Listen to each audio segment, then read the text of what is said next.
ప్రియమైన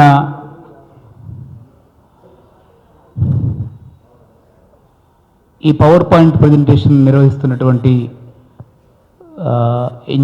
retired engineers forum అధ్యక్షులు స్నేహితులు దొంతు లక్ష్మీనారాయణ గారు, ఈ వేదికకి అధ్యక్షత వహిస్తున్నటువంటి సుదీర్ఘకాలంగా దశాబ్దాలుగా ప్రజల పక్షాన, పీడిత ప్రజల పక్షపాతాన ఉద్యమాల్లో ఉంటూ తెలంగాణ ఉద్యమంలో పీడిత ప్రజల పక్షాన సుదీర్ఘకాలంగా కొనసాగుతూ ఈ వేదికకి అధ్యక్షత వహిస్తున్నటువంటి సీనియర్ జర్నలిస్ట్ పాషం యాదగిరి గారు, ప్రొఫెసర్ వినాయక్ రెడ్డి గారు సుదీర్ఘకాలంగా దశాబ్దాలుగా పాలమూరులో జిల్లాకి దుర్మార్గమైనటువంటి అన్యాయం పైన, ముఖ్యంగా జల వివక్షత పైన గత దశాబ్దాలుగా సమరం సాగిస్తున్నటువంటి స్నేహితులు, మిత్రులు రాఘవాచారి గారు, స్నేహితులందరూ కూడా వదనాలు. అయితే ఈరోజు కేసీఆర్ బీఆర్ఎస్ మధ్య మాజీ ముఖ్యమంత్రి, అదేవిధంగా రేవంత్ రెడ్డి రేపు పవర్ పాయింట్ ప్రజెంటేషన్ కూడా చేయబోతున్నారు. కాంగ్రెస్ బీఆర్ఎస్ మధ్య ఒక పెక్యులర్, ఒక విశేషమైన, అంటే ఇది రాష్ట్ర ప్రజల మొత్తం ప్రయోజనాలతో కానీ, లేకపోతే తెలంగాణ రాష్ట్రం యొక్క సుస్థిర జల విధానానికి సంబంధించినటువంటి ఏ విషయాలు లేకుండా తెలంగాణ ప్రత్యేక రాష్ట్రం సాధించుకున్న తర్వాత గత 10 ఏళ్లలో నీళ్లు, నిధులు, ఉద్యోగాలు అన్నీ కూడా కేసీఆర్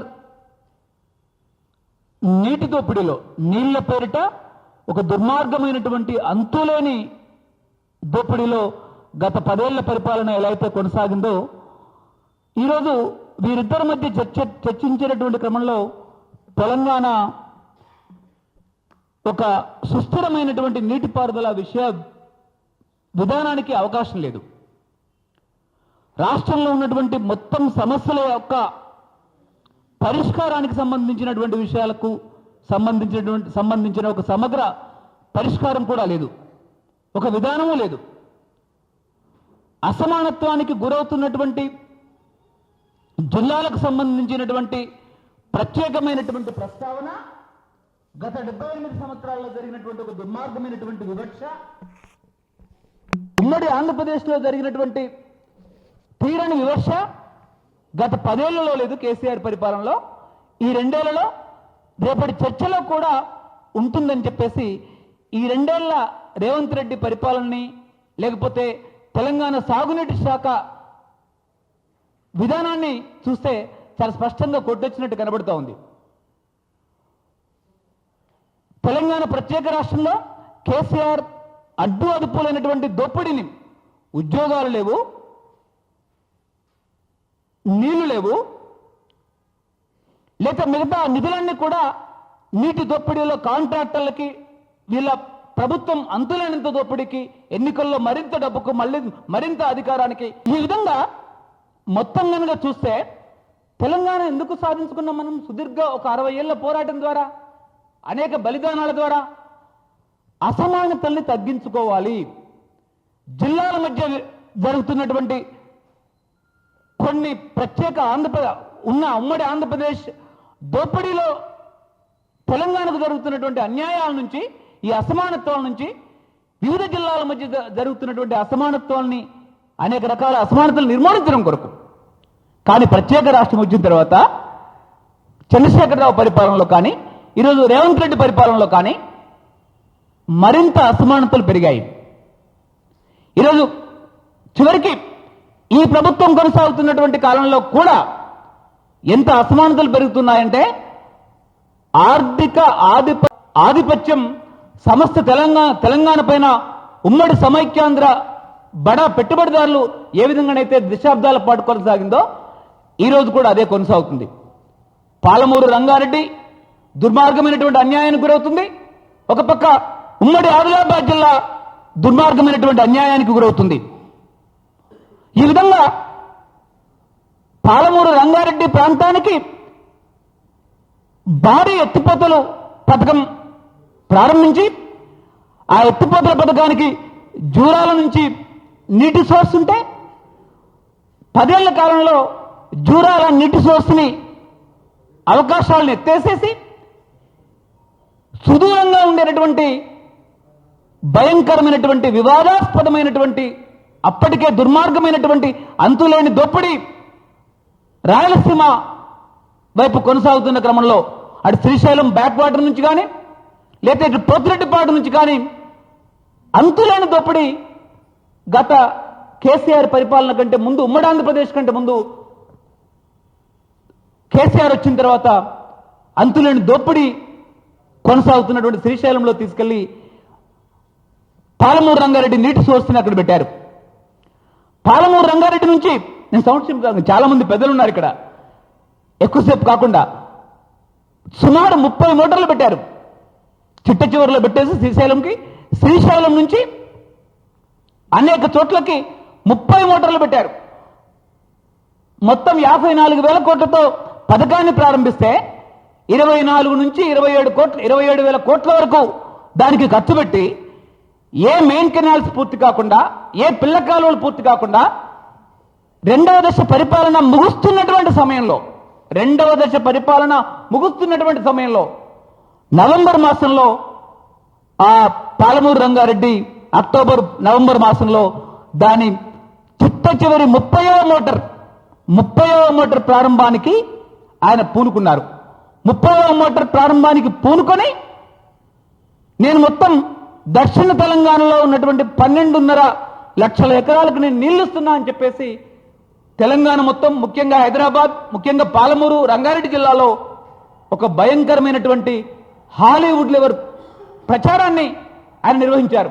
ఇప్పటికీ నా కళ్ళల్లో స్పష్టంగా కనబడతా ఉంది. 12 లక్షల ఎకరాలకు మేము నీళ్లు ఇచ్చేసాం అని చెప్పేసి హైదరాబాద్ నిండా ఫ్లెక్సీలు, పాలమూరు మొత్తం ఉమ్మడి పాలమూరు, వరంగల్, మన దక్షిణ తెలంగాణలో కూడా ఫ్లెక్సీలు పెట్టినటువంటి క్రమం కనబడుతూ ఉంది. ఈ విధంగా మనం కనుక చూస్తే అంటే జనాన్ని వంచడంలో కానీ, జనాన్ని మొత్తం మాయ చేయడంలో ఆ కేసీఆర్ ప్రభుత్వం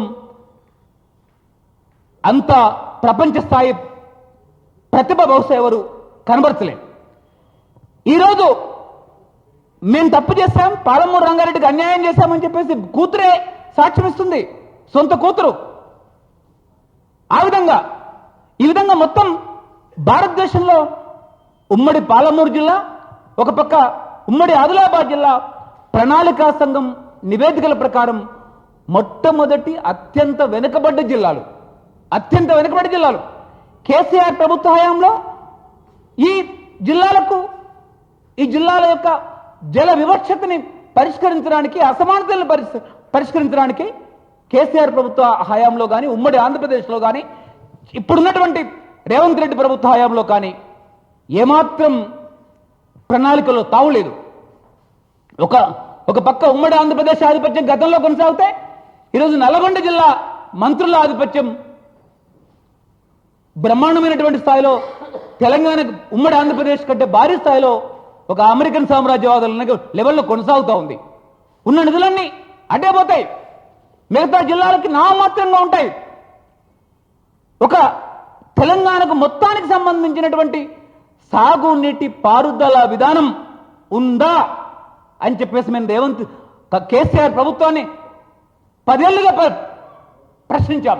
ఈరోజు రేవంత్ రెడ్డి ప్రభుత్వాన్ని, సాగునీటి శాఖను చూస్తున్నటువంటి ఉత్తమ్ కుమార్ రెడ్డి గారిని కూడా మేము కాంగ్రెస్ పెద్దల్ని రాహుల్ గాంధీని తెలంగాణ ఏ ఉద్దేశంతో సాధించబడింది, మీరేం చేస్తున్నారు, 2 రాష్ట్రాలు, ముఖ్యమైన రాష్ట్రాలు, హిమాచల్ ప్రదేశ్ పక్కన పెడితే కర్ణాటక, తెలంగాణ, మీరేం చేస్తున్నారు అని చెప్పేసి కేసీ వేణుగోపాల్ని, రాహుల్ గాంధీని కూడా ప్రశ్నించాల్సిన రోజు వస్తున్నది. ఉమ్మడి మహబూబ్ నగర్ జిల్లా కానీ, లేకపోతే ఇక్కడే చంద్రకుమార్ గారు ఉన్నారు. చంద్రకుమార్ గారు ఆదిలాబాద్ జిల్లా వాస్తవ్యులు, డిస్ట్రిక్ట్ హెడ్ క్వార్టర్లో ఉంటారు. వీళ్ళ నాన్న స్వాతంత్ర సంగ్రామంలో పోరాడారు. అనేక మంది విద్యార్థులకు ఆదర్శవంతమైనటువంటి విద్యను గడిపారు. వీళ్ళ నాన్నగారు సుభాష్ చంద్రబోస్ ఆర్మీలో కూడా పనిచేశారు. ఒక అత్యంత ఆదర్శవంతమైనటువంటి కుటుంబంలోంచి వచ్చినటువంటి చంద్రకుమార్ గారు తన జీవితాంతం చివరికి వృద్ధాప్యంలో కూడా ఈరోజు ప్రజల పక్షాన కొట్లాడుతున్నారు. ఆయనున్న ఉమ్మడి ఆదిలాబాద్ జిల్లాకి కోదండరాందు కూడా ఉమ్మడి ఆదిలాబాద్ జిల్లానే. ఉమ్మడి ఆదిలాబాద్ జిల్లాకి రాఘవాచారి గారు, అరగోపాల్ గారు, అనేక మంది ప్రముఖులు ఉన్నటువంటి ఉమ్మడి పాలమూరు జిల్లాకు కూడా దుర్మార్గమైనటువంటి అన్యాయం జరుగుతూ ఉంది. ఆదిలాబాద్ జిల్లాకు జరుగుతున్న అన్యాయం ఏంటి? ఈ రేవంత్ రెడ్డి ఈరోజు రేపు చర్చించబోయేటటువంటి పవర్ పాయింట్ ప్రెజెంటేషన్ లో పాలమూరుకు సంబంధించిన, ఉమ్మడి ఆదిలాబాద్ జిల్లాకు సంబంధించిన, లేకపోతే కరువు ప్రాంతాలైనటువంటి మిగతా ప్రాంతాలకు సంబంధించిన ఎత్తిపోతలే కాకుండా సుస్థిరమైనటువంటి జల విధానానికి ఏమైనా అవకాశం ఉందా అని చెప్పేసి రేపటి జల విధానంలో కేసీఆర్తో పాటు ఎవరిని, రేవంత్ రెడ్డి గారిని కూడా మేము ప్రశ్నిస్తూ ఉన్నాం. ఎందుకంటే ఉమ్మడి ఆదిలాబాద్ జిల్లా చుట్టూ గోదావరి 290 కిలోమీటర్లు ప్రవహిస్తుంది, పెనుగంగ 160 కిలోమీటర్లు, వార్దా నది 70 కిలోమీటర్లు, ప్రాణహిత ఉమ్మడి ఆదిలాబాద్ జిల్లాను అనుకుని 113 కిలోమీటర్లు ప్రవహిస్తుంది. ఇవి మొత్తం నదులు, ఈ 5 నదులు కూడా, వార్దా నది 70 కిలోమీటర్లు, ఈ 5 నదులు కూడా 600 కిలోమీటర్ల పైన, 630 కిలోమీటర్ల పైన ఉమ్మడి ఆదిలాబాద్ జిల్లా నుంచి జిల్లా చుట్టూ ప్రవహించి ఒక 3,500 టీఎంసీల నీళ్లు అక్కడి నుంచి సముద్రంలో కలుస్తాయి. కానీ ఆ జిల్లాకు సంబంధించిన కుర్తి పైన రాజశేఖర రెడ్డి ప్రణాళిక చేస్తాడు, కేసీఆర్ డిపిఆర్ చేస్తాడు, చివరికి రేవంత్ రెడ్డిపై ఎన్నికల సమయాన నేను కుర్తి కడతా అంటారు. కేవలం 800 కోట్లు, 1000 కోట్లు, ఈరోజు ఇన్ని వేల కోట్లు ఖర్చు చేస్తున్నారు. గ్రావిటీ ప్రాజెక్టు 1450 మీటర్ల నుంచి చెన్నూరుకి 350 ఫీట్ల దిగువకు నీళ్లు పరుగులు తీస్తూ హిమాలయ పర్వతాల నుంచి, ఎవరెస్ట్ శిఖరాల నుంచి దుముకుతూ వస్తున్నట్టుగా వస్తాయి. అన్ని చోట్ల విద్యుత్తు ఎత్తిపోతలు పెడితే, విద్యుత్తు ఖర్చు అవుతే, ప్లాంట్లు పెడితే అక్కడ విద్యుత్ ప్లాంట్లు 3 పెట్టొచ్చు, కానీ దానికి స్థానం ఉండదు. ఒక పక్కన శ్రీరామ్ సాగర్ లో సారథి లోసిరా పక్కన గడిచా అంత ఆదిలాబాద్ కంటే వెళ్ళకముందు, అంటే శ్రీరామ్ సాగర్ ప్రాజెక్టులో సారథి ముంపు గ్రామం, అక్కడి నుంచి గాజుల్ నర్సాపూర్ అనే ఊరికెళ్లారు సారు. ఆ గాజుల్ నర్సాపూర్ కూడా శ్రీరామ్ సాగర్ లో ముంపు గ్రామం, జస్టిస్ చంద్రకుమార్ గారిది. నిజామాబాద్ జిల్లావి 33 గ్రామాలు పోతే ఆదిలాబాద్ జిల్లావి 56 గ్రామాలు పోయినాయి. ఈ రోజు వరకు శ్రీరామ్ సాగర్ లో మునిగినటువంటి గ్రామాల ప్రజలకి పరిహారం రాలేదంటే, అంటే ఈ భారతదేశ ప్రజాస్వామ్య వ్యవస్థ, న్యాయ వ్యవస్థ ఎంత దౌర్భాగ్యమైనటువంటి పరిస్థితుల్లో ఉన్నాయో మీరు చూడండి. ఈ రోజుకి సుప్రీంకోర్టులో, హైకోర్టులో కొట్లాడుతున్నారు శ్రీరామ్ సాగర్ పరిహారం గురించి. అలాంటి జిల్లాకి నీటి వాటాలో కనుక మొత్తం మనం 100,000 టీఎంసీలను కనుక లెక్క వేస్తే శ్రీరామ్ సాగర్ నుంచి వెళ్లాల్సినటువంటి కాలువ ఎక్కడి వరకు, చెన్నూరు వరకు వెళ్ళాలి, కడముని కలుపుకొని. ఆ కాలువ సౌత్ తెలంగాణలో ఏది కాకతీయ కాలువగా పేరుండి, ఆ కాలువ 190 కిలోమీటర్లు వరంగల్, 340 కిలోమీటర్లు పోతే తిరుమలగిరి, ఖమ్మం, వరంగల్, నల్గొండ జిల్లా వరకు వస్తుంది. కానీ ఈ కాలువ కడెం దాటి హాజీపూర్ పోగానే 74 కిలోమీటర్ వద్ద ఆగుతుంది. అది 150 కిలోమీటర్లు పోవాలి. ఇది 50 ఏళ్లుగా పాలమూరుతో పాటు ఉమ్మడి ఆదిలాబాద్ జిల్లాకు జరుగుతున్న అన్యాయం. దీనిపైన మాకు మెమోరాండం ఇవ్వడానికి గత ప్రభుత్వాన్ని 10 ఏళ్లుగా పోరాడి కూలగొడితే, కనీసం ఈ ప్రభుత్వం మాకు మెమోరాండం ఇవ్వడానికి కూడా తెలంగాణ నీటిపారుదల శాఖ కానీ, రేవంత్ రెడ్డి కానీ 2 ఏళ్లు గడిచి వెళ్తున్నటువంటి సందర్భంలో కూడా ఈ రోజుకి అవకాశం ఇవ్వలే. ఎత్తిపోతలు మాత్రమే కాదు, గ్రావిటీ పథకాలు మాత్రమే కాదు, మీ దాంట్లో ఎందుకు ఈరోజు కొహిర్ ప్రాంతంలో 3 డిగ్రీలు, 4 డిగ్రీలు, 5 డిగ్రీల చలి పెడుతుంది?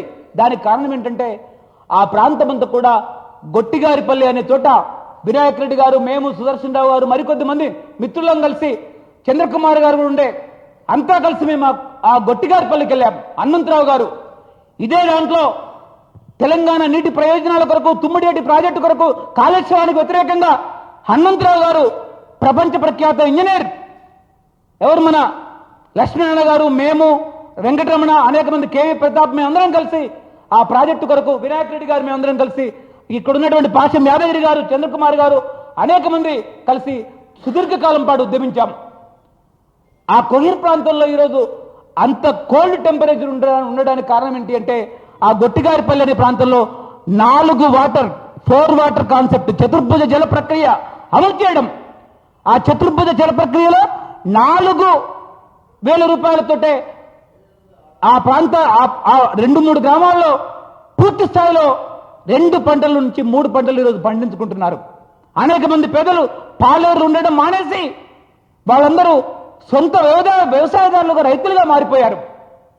ఈ విధంగా అలాంటి 4 వాటర్ కాన్సెప్ట్ ఏదైతే ఉందో, రెయిన్ వాటర్, ఉపరితల నీరు, భూగర్భ నీరు, భూమిలో తేమ, ఈ 4 పద్ధతుల ద్వారా ఎక్కడైనా కూడా నీరివచ్చు. అలాంటి పద్ధతే తారెడారులో సుమారు 21,000 గ్రామాల్లో ఈరోజు రాజస్థాన్లో నీరందిస్తుంది. 2 పంటలకి చచ్చిపోయిన బోర్లన్నీ కూడా మళ్ళీ తిరిగి పోస్తున్నాయి.